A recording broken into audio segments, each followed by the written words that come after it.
Since 1975, the government of the major industrial democracies have been meeting annually to deal with the major economic and political issues facing their domestic societies and the international community as a whole.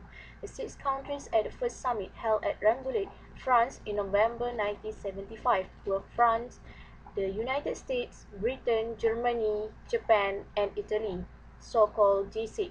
They were joined by Canada at the San Juan Summit of 1976 in Puerto Rico and by the European Committee at the London Summit of 1977. From then on, membership in the Group of Seven or G7 was fixed, although 15 developing countries leaders met with the G7 leaders on the eve of the 1989 Paris Summit and the USSR, and then Russia participated in post-summit dialogue with the G7 since 1991. Starting with the 1994 Nepal Summit, the G7 met with Russia at each summit, so-called Political Aid or P8. The Denver Summit of the 8 was a milestone, marking full Russian participation in all but financial and certain economic discussions, and the 1998 Birmingham Summit saw full Russian participation, giving birth to the Group of 8 or G8, although the G7 continued to function alongside the former summits. At the Kanasky Summit in Canada in 2002, it was announced that Russia would host the G8 Summit in 2006, thus completing its process of becoming a full member.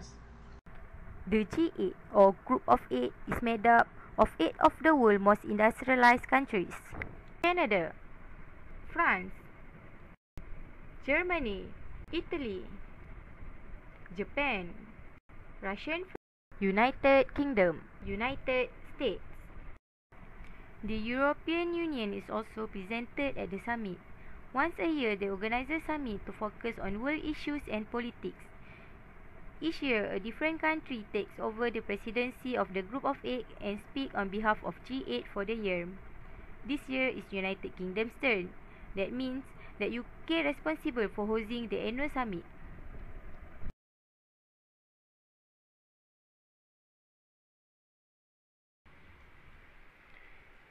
The objective of the G8 is to identify important issues and to take action where they believe a difference can be made. Since the G8 is not a structured organization with a permanent secretariat, it is not an international institution and does not take binding measures. In this sense, it is useful to think of the G8 as an agenda-setting organization rather than a major policy producer. The summit provides the opportunity for discussion among leaders on key international issues which may result in the adoption of political statements, action plans, and other documents. When world political leaders from rich and powerful economies gather to discuss present issues, the ideas and messages discussed have some power in of themselves. Moreover, the summit provides the opportunity for world leaders to develop personal relationships and share experiences.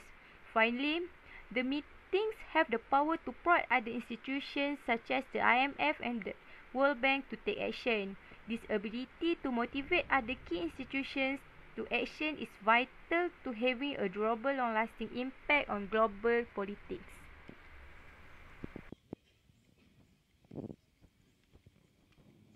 Dad, do you mind if I asked you a few questions? It's regarding G8, the 8 wealthiest countries. Nope. I don't mind.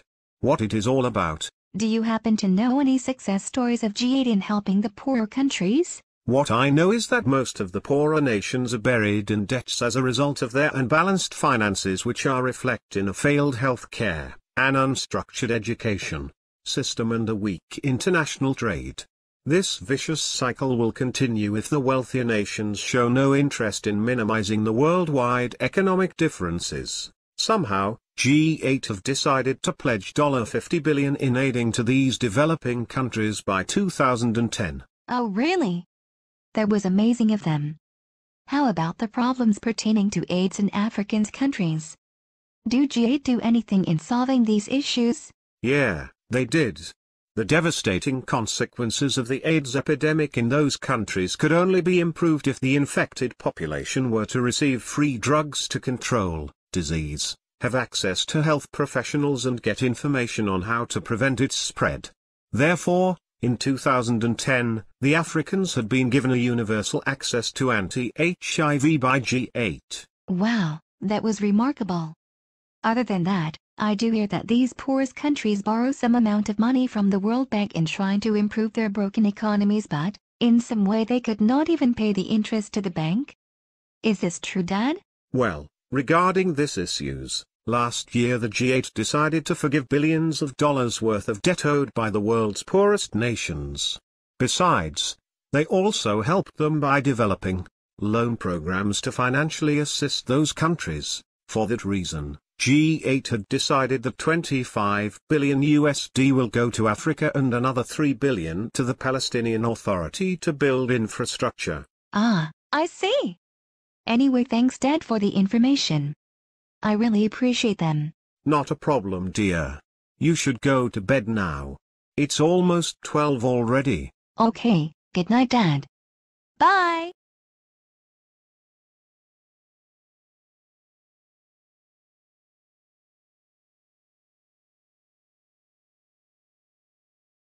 Hey Sandy.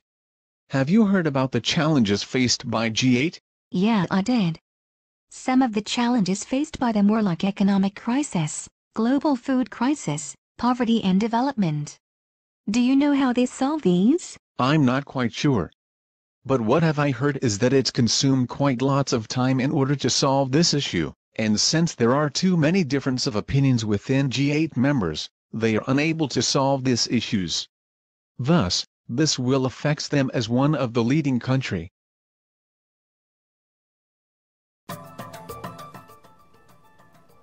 This is the site of the 2009 G8 summit in L'Aquila, Italy. These meetings started out in the 1970s as ways for the leaders of the industrialized countries of the world to rub shoulders with each other and reaffirm their own judgments about how the world should really work. This really was the executive boardroom of the world. But the world has changed a lot since 1976.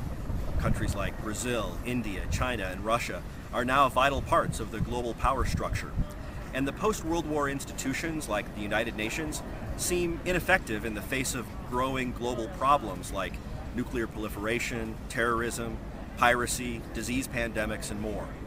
So what should the G8 do in response? Well, first they need to expand. There are more than 30 heads of state coming to this G8 meeting in L'Aquila. Why not make those guests permanent members? Second, the organizers of the G8 need to see these meetings as part of a larger tapestry of global decision-making. How do they integrate what happens here with what happens at the G20, the United Nations, and other formal and informal institutions?